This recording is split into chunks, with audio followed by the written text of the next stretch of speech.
Welcome into the PHNX Cardinals podcast presented to you by the DraftKings Sportsbook app, America's top-rated sportsbook app and official sports betting partner of the National Football League. I'm Johnny Venerable here on PHNX Cardinals Live, 4 p.m.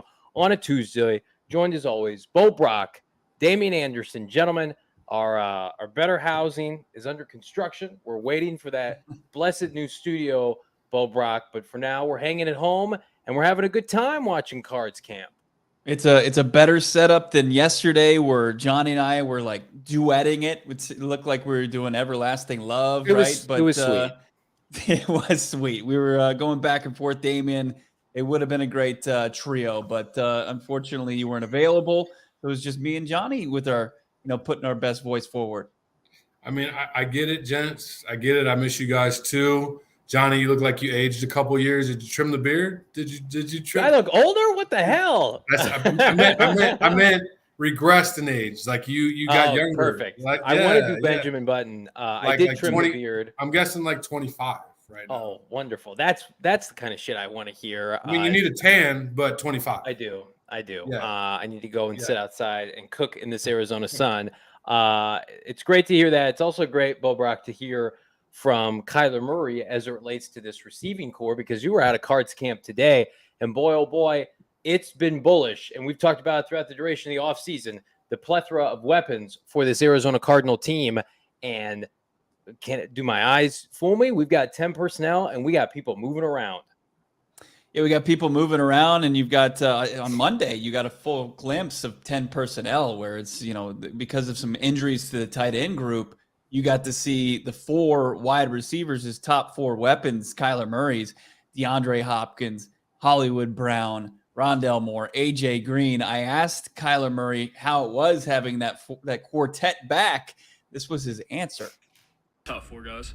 Yeah, when you look out there and you see the lineup, it almost, it doesn't look real coming from, my rookie year to now. It's like, I couldn't ask for, better 4 guys out there. So I'm excited. I think we got a lot of depth at receiver, running back. I like what we got. And Damien, that depth, that's something. We know who the ballers are. We know who the top playmakers are, right? I went through the top 4 as far as the wideouts. We know what the tight end room looks like in a very crowded running back room. What's it really going to take for guys like Greg Dortch, Andy Isabella, Victor Bolden Jr. on the running back side, your boy Keontae Ingram, Jonathan Ward, who we talked to today? What's it going to take for these guys to really kind of like key in on a final roster spot? Continuing to make plays, Bo. All the guys that you mentioned, we saw from the first preseason game, whether it was Andy with 4 catches for 57, getting a huge PI, penalty, Greg Dortch being electric like he's been, Keontae showing he could run the ball through the tackles, make people miss in the holes, and also catch the ball and make plays on the perimeter. So I'm going to say it's continue to make plays. And that was one of the big takeaways. I know I haven't seen you guys for a couple of days, but that was one of my big takeaways of the Cardinals did what they were expected to do in all phases of the game, right? Special teams, offense, defense, and they won the coaching battle. They just look good in every facet of the game. It's one of those hard games to evaluate, Bo and Johnny, because you come away and you have so much success, because it seemed like everybody played well. Right. And then granted, we could go into the micro level and look at, players with the expectations and, how they graded in terms of PFF and things of that nature. But that's what it gets down to. Unfortunately, guys are going to make plays. Then it comes down to, it's a game of inches, as they say. To hate to be cliche, but it comes down to who performed well and also subjectivity, who coaches feel comfortable with and who they want to put out there in the football field. Bo, am I overrating this receiving core? Because I feel like a lot of people are praising this group on Twitter, and then there's some Cardinal fans, justifiably so. There are some people nationally that are saying this group is too small, right? Your lone receiver with some size, A.J. Green's 34 years old. DeAndre Hopkins is over 6 foot. He's suspended. There are a lot of people out there, naysayers, who look at the Cardinal receiving core, 5'7", 5'9", 5'10". Rondale Moore has not put together a complete season since 2018. Hollywood Brown, how is he going to fit in?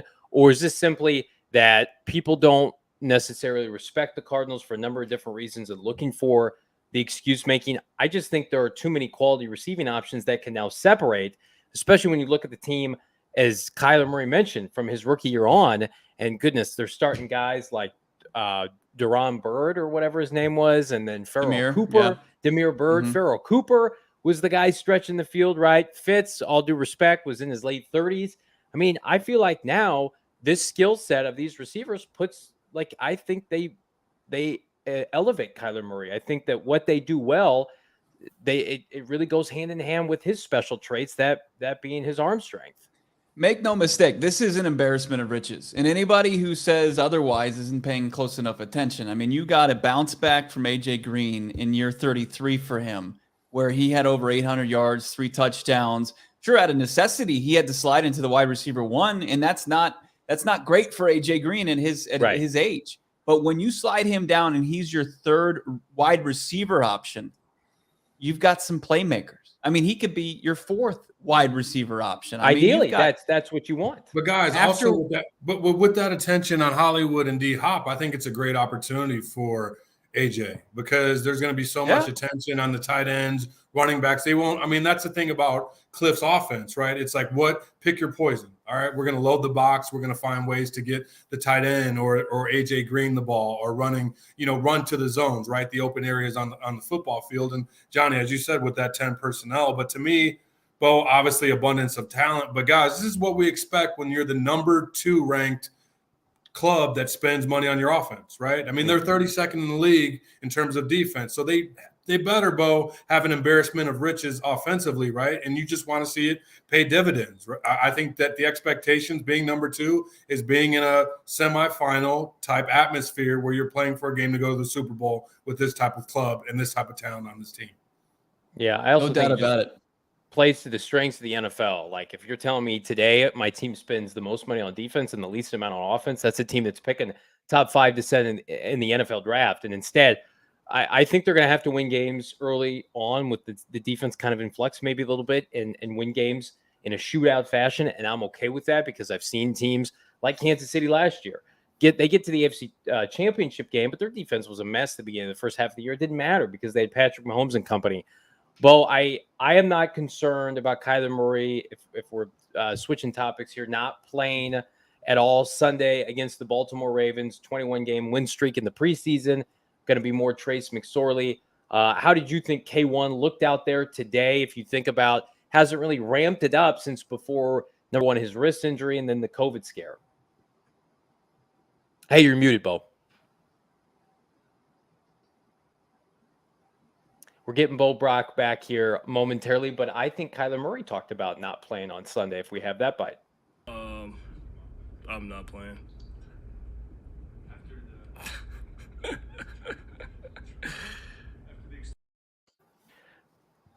Bo, that shouldn't come to a surprise of anybody as you take yourself off mute, because Kyler Murray hates the preseason. He talked about it last year. He says, I don't like the preseason. I would never play in it if I didn't have to. He had 3 meaningless series against Kansas City, and they had like 2 yards. So I'm okay with this, assuming that he's healthy and ready to go on September 11th. Yeah, it's interesting because I just view Kyler Murray as somebody who likes to get out there on the field and ball, and I'm surprised he doesn't like the preseason. I would just think he wants to go out there and play and continue to kind of quiet this noise that surrounded him and his camp and his team all offseason long, but he just doesn't. He doesn't see the value of it. Neither does a guy like Aaron Rodgers. And, it's unfortunate for some people who can get to a Cardinals game that not usually could. They don't have what am I looking for? Season tickets or, the money get to a regular season game. So this was probably an opportunity to see Kyler Murray and on Sunday at 5 p.m. and have the top Fox crew there. And, but yeah, I mean, if he feels like he's going to be prepared and getting out there and scrimmaging in practice and going 7s and 11s, Damien, if that's enough for him, going into this 4th season, and it seems to be because they always come out of the gates hot, then that's fine. I mean, as long as he's good when the lights are brighter, that's all you should worry about. Guys, they did not pay Kyler Murray over $200 million to play in the preseason. I mean, I'm sorry to break your hearts. However, I know for the fans, we'd love to see him, right? I mean, what he is, the man, the myth, the legend, the cornerstone for the foreseeable future of this Arizona Cardinals football team. I'm not worried about it. I want to see McSorley go out there and compete. Yep. He played well, led the team down, just showed command of the offense, and was having fun out there, playing good football. And I think come September, when it's time, Kyler will be ready. What's intriguing to me is just, I know that you guys talked about the 10 personnel, having that set out there with D-Hop, Hollywood, and AJ Green, and the number of those problems, I'll just call them problems on the offensive perimeter. But do you think practicing with guys like, knowing D-Hop's going to be suspended for the first 6 games, practicing with him, do you think that it's setting them up for failure potentially, just having Hop out there and knowing come the first 6 games, he's not going to be there? Here's what I'll say. I mean, DeAndre Hopkins is in a very unusual veteran setup practice schedule. Like, he was out there Monday, he wasn't out there Tuesday. So he's kind of like every other day. So I think they're just trying to get D-Hop into a situation where he can kind of get a taste of the regular day-to-day stuff, and then they take him out so they can focus on the group that's going to be there out of the gates, Hollywood, Rondale, AJ, who are going to be your top 3 receivers. And then you've got, whoever's healthy at the tight end position, if it's Ertz, and then of course, James Conner in the backfield. So I think you're getting a good mix of it, and there's enough reps to go around and practice, even with like the changed, CBA. You're still seeing enough reps out there that Kyler can kind of visualize and get, involved with who's going to be out of there September 11th against the Chiefs. Yeah, and I would say somebody like AJ Green, like I don't need to see AJ Green right now. AJ Green should be on a pitch count. We saw what happened when AJ Green was oversaturated last year, and they expected too much. I mean, But Johnny, why do you have that energy for AJ but not for Kyler? Because AJ's 34 years old, and at the end of the year, he was having a tough time out there. He was great at week 3 against LA last year, where he's bodying people, or week 4. Like, he should be, and we've talked about this before, he should be like the relief pitcher you ask to come in and get a couple outs at the end of the game. That's AJ Green. I don't need to see AJ Green get 90% of the snaps in preseason or training camp. Here's who I want to see. Hollywood Brown, who is due and wants to make a bunch of money, just like his boy Kyler Murray. He's coming into a contract year. They picked up his 5th-year option. Like, now is your time. Get ingratiated with this organization, this franchise. Go out and be a hired mercenary and say, I'm the next great wide receiver in the history of this franchise. And I'm going to be out there every day busting my ass. I had a little blip on the radar, no pun intended there, with my arrest, and I'm doing better, and I'm going to help this team because they need me as wide receiver 1. And then I would say it's a combination of Rondale Moore needs to prove that, number 1, he can stay healthy. Number 2, let's see that expanded route tree. And then it's the younger guys like Greg Dortch and Andy Isabella, if Antoine Wesley's still hurt. That's the guys I care about right now. Hopkins is Hopkins. He's going to ball out when he comes back from week 7. I guarantee it. Kingsbury mentioned last week he expects Hopkins to be in the best shape of his career. But he can't help you right now. And then, again, AJ Green's 34. Zach Ertz been out with a hamstring, but Zach Ertz literally came over, had like a day of practice last year, and was seamless, integrated in this offense that week, whatever it was, against Houston, scored that long touchdown. The veterans, I don't need to see them. I need to see how the back end of this receiving core is going to be filled out, and that's what I care about. But the question I do have, though, is like with Kyler Murray not, practicing a ton, right? He's ramping it up and then not playing in the preseason, like getting a rapport. Like, what's his rapport like with Greg Dortch? Is that a question I should even be asking? What's his rapport like with Rondale Moore? I know what he looks like with Hopkins and AJ and presumably Hollywood because they're best friends, but I think the Cardinals are going to need to rely on some of these younger receivers in those first 6 weeks. If it's 3rd and 5 and, Jalen Ramsey's D'ing up Hollywood Brown, and you got to go to Greg Dortch, that's where maybe we're missing something. I probably am overreaching here, but like Trey McBride, for instance, Bo Brock could benefit with some time with Kyler Murray, I'm sure. And McBride gets enough run in practice. I mean, Dortch, I'm rarely seeing as much of a training camp darling as Dortch has been. He's still not seeing a significant time with the true ones once they're out on the field. He's still got that great rapport with Sorley, and you're going to see that, in week 2 against the Ravens. But yeah, it's not gonna. It's just gonna have to come down to, is Kyler just going to look for the number that's open? And when he goes through his progressions and it's It's Hollywood's covered by, Ramsey in that scenario. And you've got AJ Green, he's covered. And you've got Zach Ertz or Trey McBride covered, or James Conner out of the flat. Like, yeah, then you can start to look for guys like Dortch. So that's fine. I mean, as long whoever's open, as long as if you get into a playmaker's hands like that, and that's what we're talking about, like can they take advantage of the very low minimum targets that they're going to get? Then yes, and I think Dortch will be fine with that, and he proved in Dallas that he could. So that's just what he's going to continue to have a role like that, and that's fine because of the embarrassment of riches that they have. Guys, and it's not uncommon for a player of Dortch's caliber to have an amazing preseason, right? Mm-hmm. And then go into the regular season and he's fifth, sixth man, maybe even, seventh, depending upon how many they carry on the totem pole. And he's just there to play, to be a gunner, to be a punt returner. And he may see minimal reps at receiver, and that's okay. And that's that depth that Kyler's talking about. But when your number's called, situation may not be ideal all season long, but when your number's called to preserve your stability in the league, you got to make plays. So hopefully we only see Greg Dortch, right, 2 to 5 games this year, because the starting receivers are playing their asses off and having a great season. I mean, because let's be real, you're paying all these guys money. You're not trying to see Greg Dortch during the regular season. Like, you're really not. I mean, I know his family. I think he's electric. He's made some plays, but come on, D-Hop, Hollywood, Rondale, AJ Green. I mean, as I said, I think he's super talented, but if it gets to Greg Dortch, the wide receivers may be having a problem. Well, he may not help you win games in September, but I need him to help win me a game on Sunday night against the Baltimore Ravens. The Cardinals are a 5-point underdog at home on DraftKings Sportsbook. We are breaking this flipping streak, this 21-win streak in the preseason for Baltimore. It will be behind Greg Dortch and company. If you want to bet on that game, why wouldn't you? Download the DraftKings Sportsbook app now. Use that promo code PHNX. Make your first deposit. Get a risk-free bet up to $1,000. Imagine putting a $1,000 bet on the Cardinals +5. Who knows? Could be in your future. That's promo code PHNX. Only at DraftKings Sportsbook. Minimum age and eligibility restrictions apply. See those show notes for details.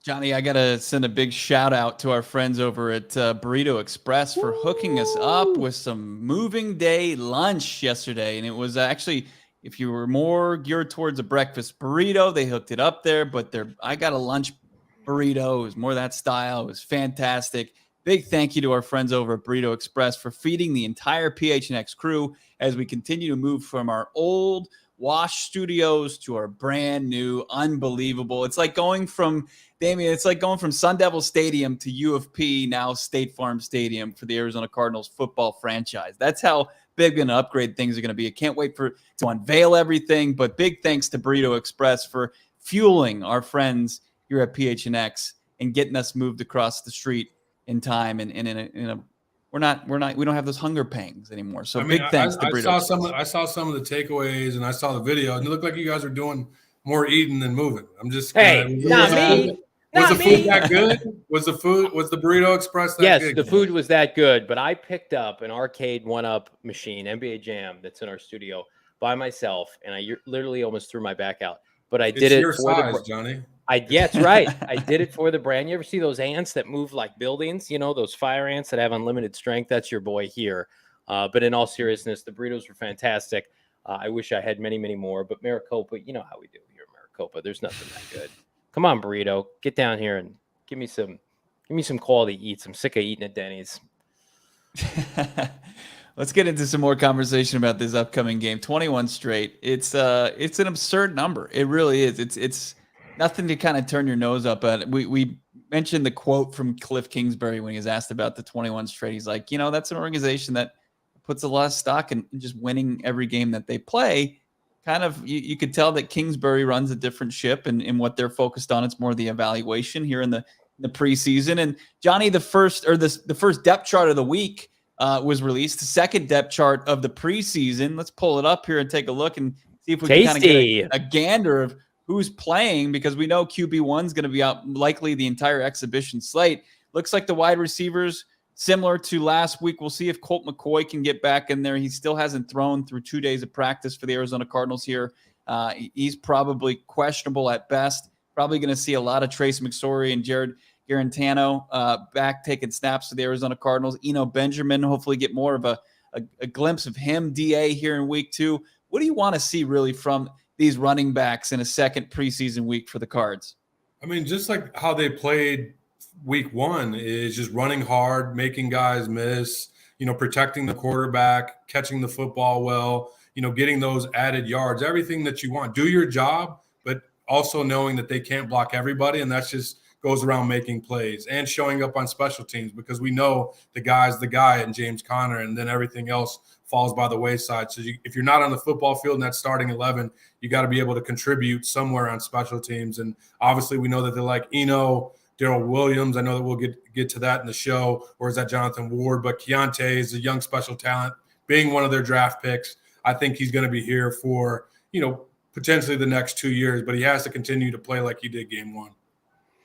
I look at this gentleman. I see somebody like Rashard Lawrence, and I look at the starting defensive line with Watt and Allen. I think by looking at this, Rashard Lawrence is your starting nose tackle, which you love to see. Looked fantastic last week. There's no one, Antoine Woods, Christian Ringo, like with respect to those guys, like they're not beating out Rashard Lawrence. I want to see more of what Rashard can do. And I look at the linebacking group, and I'm like, okay, Devon Kennard is starting a preseason game with Dennis Gardeck. Like, they're going to throw those guys out there and see what they can do. And they've got some young guys nipping on their heels. The quintessential starter, Marcus Golden, rightfully getting some time off. We'll check back in with him. Kingsbury, Bo, you mentioned he said he's going to be ready to go for the season, but the rest of that group certainly unsettled. And then Antonio Hamilton. Like, if the Cardinals had to play a football game tomorrow, Antonio Hamilton is probably the CB3, CB4. He's going to play a lot, right? Everybody in the chat, we hear you. Ask about a corner, get a corner. Trust me, Kliff Kingsury has mentioned time and time again, Bo Brock, that they need to go get somebody. And up until this point, and we're recording this live on August 16th, they play a football game in about 3.5 weeks. They don't have anybody else in mind, certainly. They worked out DeAndre Baker. They haven't made a trade. Maybe they'll sniff around some of these cuts to 53, but little Hamilton, I mean, he's feisty, makes nice tackles, but he's undersized. I'd be concerned about that if I were a Cardinal fan, just given the sense that Marco Wilson doesn't give you a lot of confidence right now. Byron is more suited to be a CB2, a very high-end physical CB2 that can play the slot. This is a team right now, when you go up against these thoroughbreds like a Devontae Adams and a Cooper Kupp and these guys, the Cardinals do not have a CB1 on the roster. And right now, Antonio Hamilton's in that rotation. That's a little scary. And here's two things that can be true at the same time, guys. We heard from Antonio Hamilton. I love his mindset. I love, the tenacity that he brings each and every day. A guy that said, he was on half a scholarship in his final year in school, and he's been the last guy on every depth chart that he's been a part of. And now we're looking at him not as potentially CB2, CB3. You're rooting for the guy, but that doesn't mean that the Arizona Cardinals absolutely need to address this position before the regular season. You're already seeing like the first 5 guys cut from each and every roster, and people are starting, like, it kind of perks everybody's interest. It's like, that's not the type of guys that you want to bring in. You got to be patient as far as this is concerned. Arizona Cardinals clearly have an idea of what type of corner they want to bring in, and they just haven't seen it yet. So Antonio Hamilton, I think he's a good depth guy. Marco Wilson, you're hoping for the development. You want to see more in week 2 in the preseason. But this is the position that I is the biggest, problem position for this team going into the regular season. Yeah, guys, I think Rafa in the chat saying we have 3 solid cornerback. The room is so shot that it's worrying, and I think that's our whole point. During this segment is the lack of depth. I mean, we go on at length about the offense, right? What they have, wide receivers, tight end, running backs, offensive linemen. And I'm not sure if you guys talked on the show, yesterday or over the weekend. To me, what just stuck out was Hernandez playing so long. Like, I mean, potential starter. I mean, dude was out there what seemed like the entirety of the game, but back to the the cornerback. I mean, being, spending, being the 37th ranked team spending, and I know some guys in the chat said, a lot of it's based on the rookie deals, which I understand, but you also have J.J. Watt, a club, I'd say favorable deal with Golden. You have Derek Kennard, who they restructured. You have Gardeck. So, I mean, there are some remnants of veterans there, right? And I think that with the cap space, you could easily identify, hey, there's a corner out there. But, guys, I think we talked about this at length. I mean, what makes sense, right? I mean, they've worked out guys. What makes sense for them? Or is it going to be a situation where they wait down till they get to the 53? But again, what are you getting, scraps? Or are you getting quality, right? I think you're getting scraps, and Damien, I'm right there with you. I think they're waiting. I think they're waiting for somebody to get cut. I don't think they have an appetite right now to deal away picks for a player. John Gambadaro, we've talked about it. Arizona Sports said that they're looking to trade for somebody, but like, who is capable that you could trade for? There's not somebody that sticks out. I mean, we've revisited, Bo, like cap casualties, but those teams, I mean, in all actuality, you're not going to give up anything of note. And those teams may be more inclined to hang on to those guys as the closer you get to the season. They're implementing game plans. They're implementing week 1 game plans already.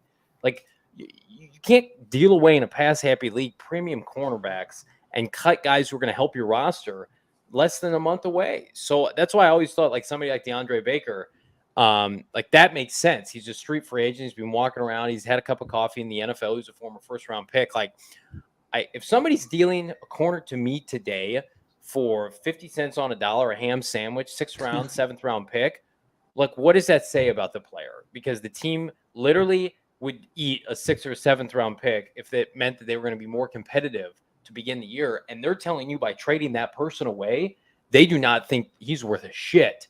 So unless once upon a time you get a Jalen Ramsey right before the season, like, I really do believe they'll fill out the back end like CB4 and 5.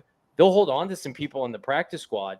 But like, I think this is it. I think I've come to grips with the fact that I believe as we get closer to the season, it's going to be Marco and Josh Jackson and Byron Murphy. That's going to be the group, and then you're going to have Jalen Thompson dabble, with some cover corner, Bo.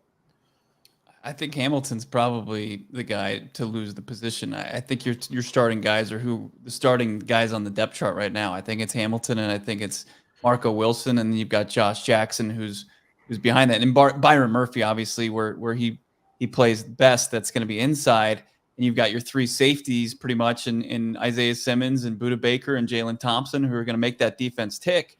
To answer a couple people in the chat, like, I think their defensive line is trending in the right direction. Like, you actually see some young talent. And Damien, I was very encouraged by watching a lot of those young guys play on Friday night, including, Manny Jones, who was more infamous for his Kyler Murray impression, but he made a big splash play in the second half. Like, these are big, strong, physical young guys with motors that you have to appreciate. Like, this cornerback room is the one that's really going to be make or break for if this defense can get enough stops to get the ball back in the bread and butter's hand, the offense.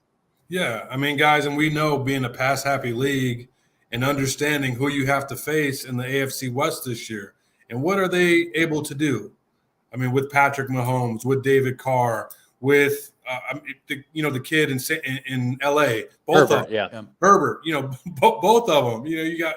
So I think it's going to be problematic, but I think that again they're hedging their bets on the shootout, Johnny. I think that we've all identified. I mean, that's just normal. What you do. That's fine.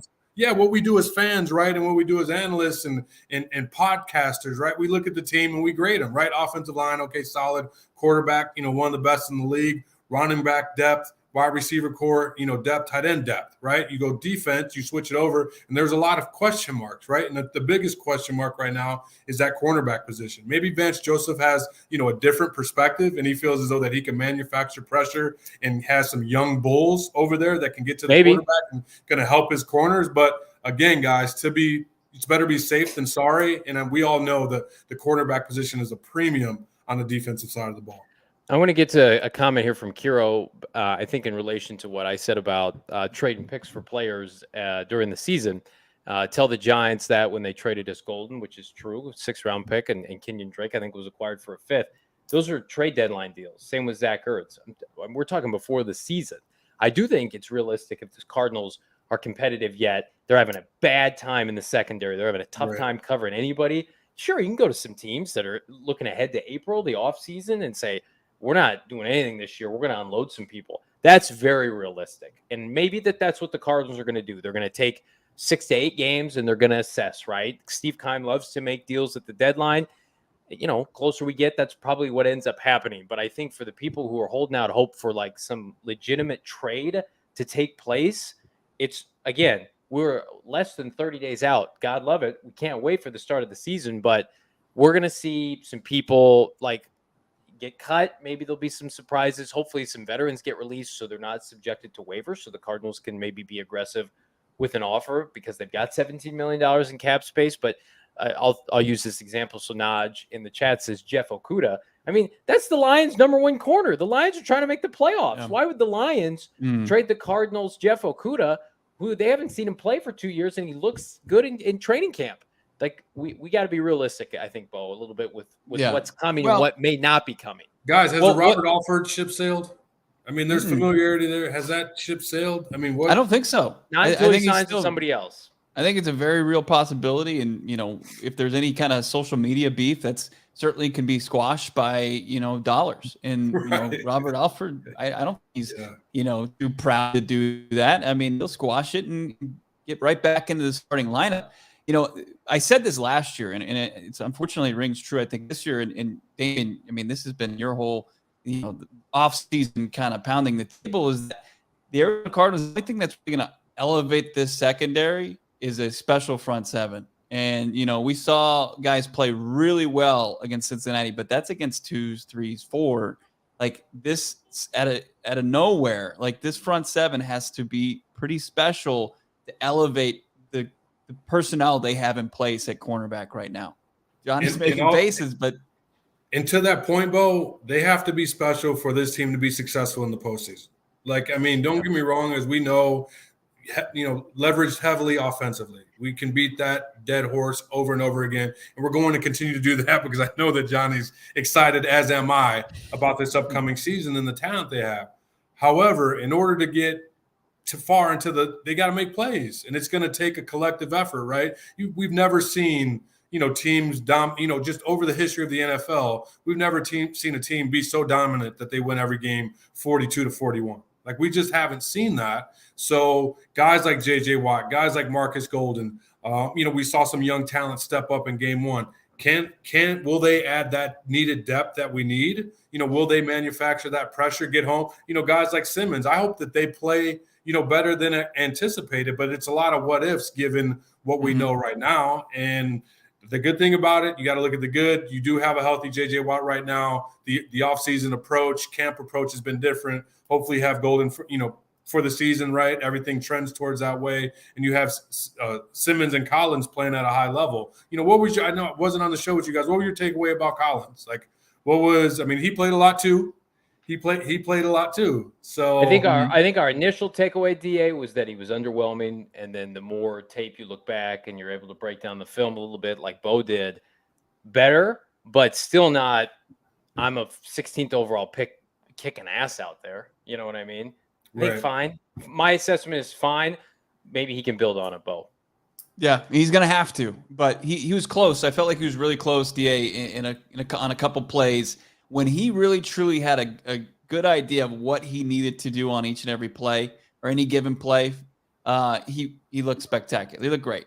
But when he didn't really kind of know what his assignment was or where he should be, or he was maybe thrown off by what the offense was doing, it really threw him for a loop. And that answers the question, Bo. Like, he needs experience, right? I mean, that's one thing that Vance Joseph has been saying, throughout camp, is that Zaven needs experience, and having him out there rep after rep, it'll help him, his play recognition, and identify things before, they happen. And, you could say that over and over again as a coach, but you need that experience to associate with what, the teaching tools. And I think that's a good thing then. So hopefully we see progression, right, from week 1 to week 2, where he's not just identifying, Bo, and he's not close, he's making plays.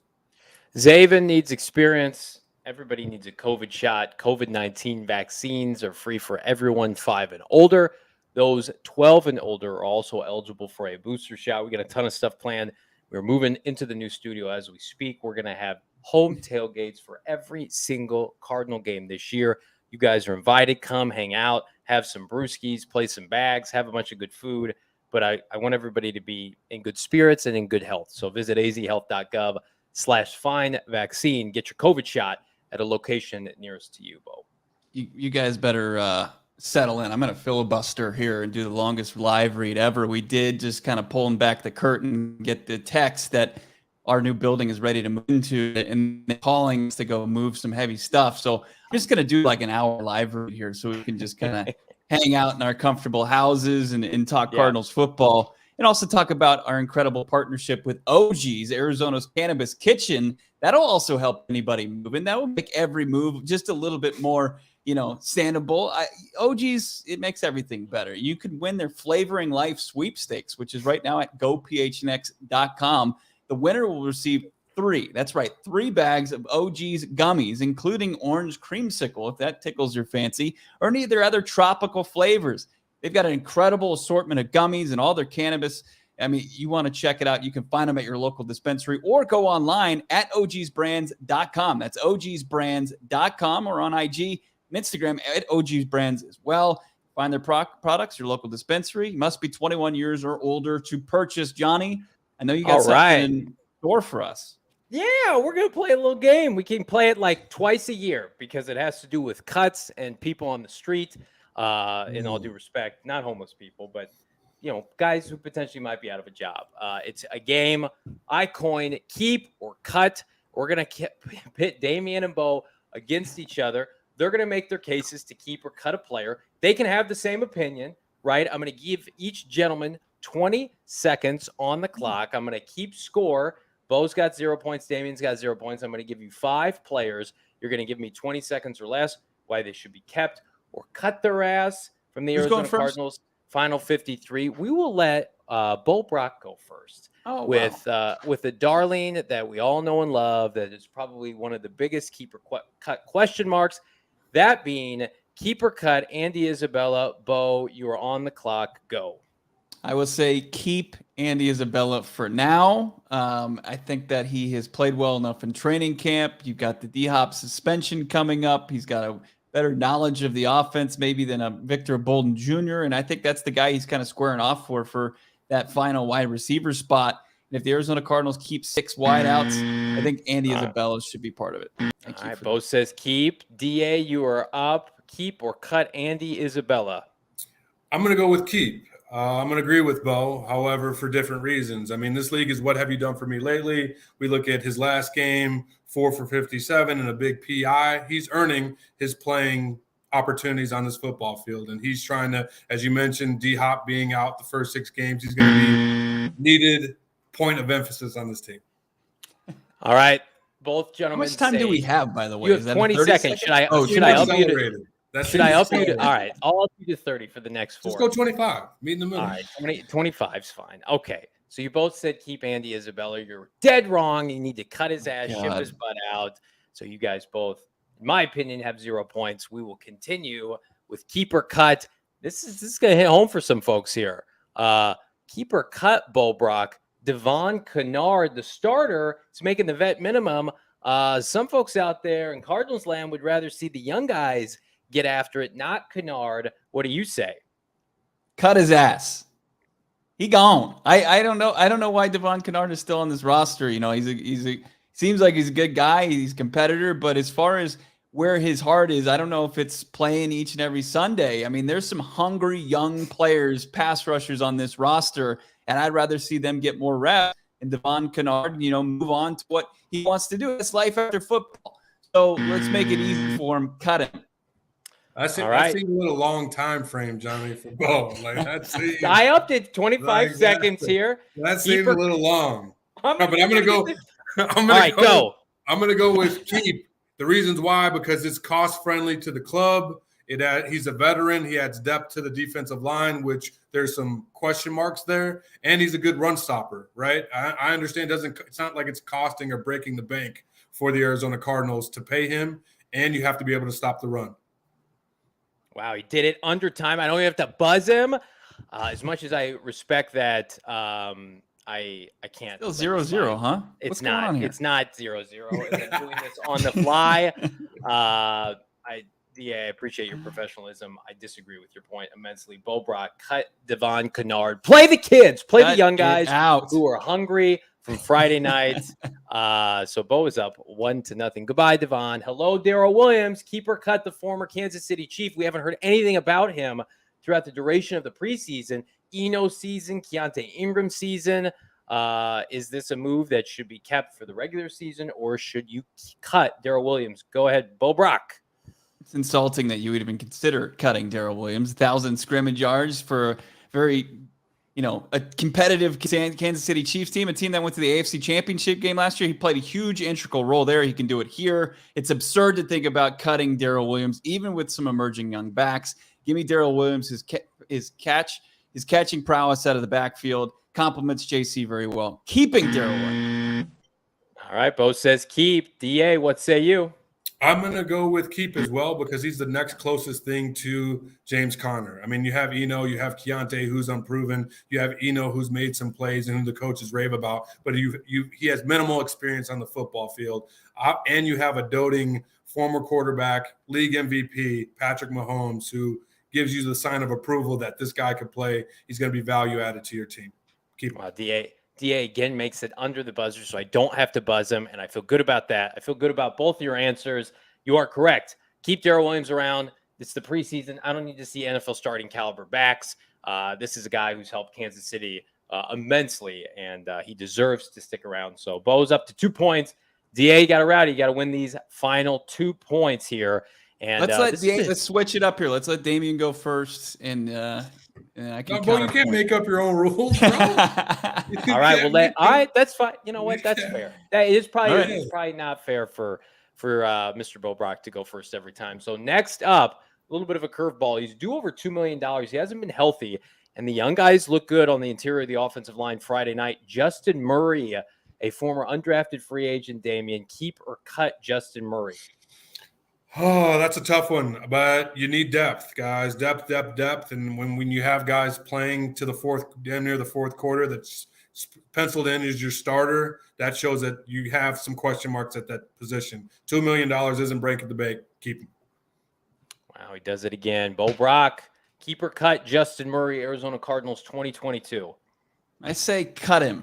If it comes down to him taking another roster spot, maybe at a wide receiver position, maybe carrying another corner or pass rusher, I think that there's enough down that offensive line. We like what we've seen from Harlow. We like what we've seen from the 2 draft picks. You know what the starting 5 looks like. I think that there's enough on the offensive line. Justin Murray, he was a great story for this franchise 2 years ago. Seems forever ago. Yeah, well, I'm going to disagree with you, Bo Brock. for talking over? No, he does not. You respected the timer there, but you respected the timer. I don't respect his answer. And Sean Kugler, we trust. And if Sean Kugler wants Justin Murray, he will have Justin Murray. So DA is up to 2 points. Bo is up to 2 points. Perfect. It's almost like we planned this. Into the final question, gentlemen. DA, you are up first in keep or cut. And who can I not go with here? It's Trace McSorley, the preseason phenom with 2 preseason games remaining. DA, do you keep or cut the Cardinals quarterback 3 on the roster? I think you keep him right now. You can't cut him because he's played so well. However, if it's going to be a roster situation where it impacts more impactful positions like a receiver or a special teams guy that's going to be a starter, I think that you have to risk letting him go because of the potential impact. And there's potentially not knowing what's going to happen with Colt McCoy and his elbow, right? We haven't seen him for some time, but Trace McSorley has done everything that he needs to do to make this ball club. All right, so you were a little wishy-washy there, so I'm going to get you on the record. We're fast forwarding to September 11th. Are you keeping him on the roster? I mean, I was just talking about up to game after game 2. No. But, I'm telling you right now, dude. Week 1 against Kansas City. Three quarterbacks, knowing what they have to do at running back and receiver. No, you're going to have to cut Trace McSorley. All right. Well, Bo Brock, 25 seconds on the clock. Go.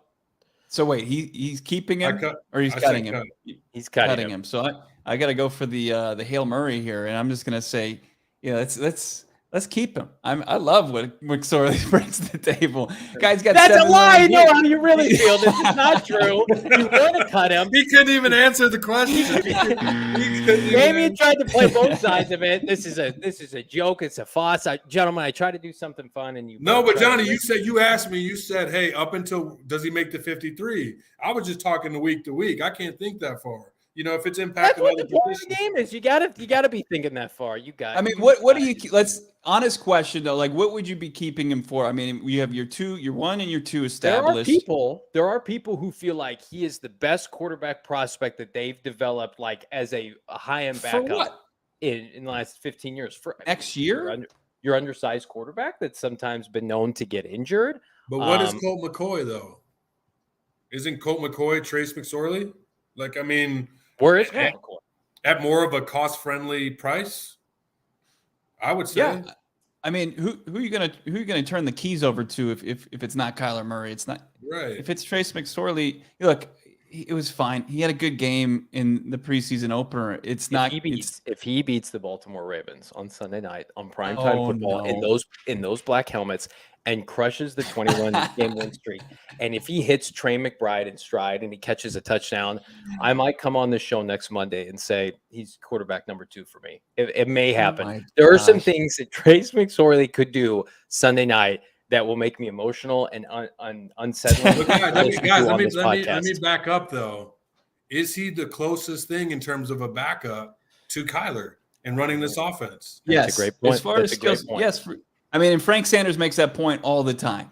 But I want the quintessential backup. I want the guy who's not going to threaten the throne for your starting quarterback, the guy that you can put in there for 3 games and he can go 2-1. I just don't think Trace McSorley is there or will ever be there. And guys, you also have to look at being a player similar of Kyler's attributes, but not obviously Kyler. He's going to be more prone to taking those hits, right? And will he be able to withstand rather than, in comparison, having a guy, like, the veteran. What his name's? I'm missing his name right now. Colt McCoy. Yeah, there we go. Colt McCoy. I watched Johnny. Jordan Love. And Jordan Love right now, I don't think he's as good of an NFL quarterback as Trace McSorley is. Trace McSorley, what he did in 2.5 quarters. I can't even look at you after you said that. Are you did lose all respect. You have an asset now in a league where the quarterback is the most important position. If you could potentially flip this asset in 18 months, and everybody's talking about. You hearing about Trace McSorley and what he's doing with Kliff Kingsury and the development that he's got going on, and you could potentially. Johnny, it was preseason. I have flashbacks. Kevin Cobb and the Cardinals having to eat that big pile of shit from Philadelphia and Andy Reid for a 2nd-round pick and Dominic Rodgers-Cromartie because they had a real quarterback in Michael Vick. I want to do that to another team with Trace McSorley. Is that so wrong? I'm playing the long game here. Here's what I'll say. It's fun to see Trace McSorley could it play be well. A potential trade for Trace McSorley for corner? Could that happen? No. Johnny? I don't think the NFL. I think the NFL is wise to who Trace McSorley is, and what his upside is, what his ceiling is, and I just don't. It's like a fringe QB2. That's it. That's all it is. I'm not convinced. I'm not condoning cutting Colt McCoy. If we keep Trace McSorley, it's in lieu of Colt McCoy. I want Colt McCoy around. I think he's good for Kyler. I think he's good for the locker room. I think he's good when they need him to start. But I would be a little bit wary if he goes out. I'm going to say big caveat. If he goes out and plays again well on Sunday night and he lights up Baltimore, I don't know how you can cut him. I think you have to eat a roster spot and keep him around. But they did last year. I mean, he was QB3 last year, and if that's fine. But if you're pressed and you need a roster spot, right? Yeah, you really have to evaluate why would you keep him. Can Trace play special teams? Can we see him out there tackling people on special teams? We're trying to force Keontae on the roster, who doesn't play special teams. I'm trying to force, No, Trace he just said he hasn't. I think. Okay. He just said he hasn't, but I guarantee he's tackled some people before. Hey, you know what else is a special team? These 3 gentlemen you see before you right now. Please like this video right now. I need all the 50 people who are watching. First of all, God bless you. Who like won? This. You both lost because your final was a tie, Get that off the screen. Who made that? Producer Emma? Getting too close with Bo at practice that you're out of my corner now, and I don't like it. But I want everybody here, like this video, share it around, subscribe to the PHNX Cardinals podcast. I mean, I'm not going to say it, but I will say we're having our best month to date here in August, and the train is only moving. Ladies and gentlemen, as we gear up for September 11th, week 1 against the Kansas City Chiefs, leave us a 5-star review. Check out gophnx.com. Bo's got upcoming reports coming directly from practice that you cannot get anywhere else. Become a member, 99 cents for the first month, $8.99 for the subsequent month. We have, and I'm not kidding here, the best mother effing t-shirt that I have seen in PHNX history dropping in the coming weeks that you will want to comp. So be sure, PHNX Merchandise Locker, have the PayPal queued up, have the credit card ready to go, because it will be the hottest t-shirt that anybody's going to be sporting in the Valley. This is the hottest Arizona Cardinal podcast you can get. And we're back tomorrow, the same threesome. How can you go wrong? But until then, everybody have a great evening. Peace.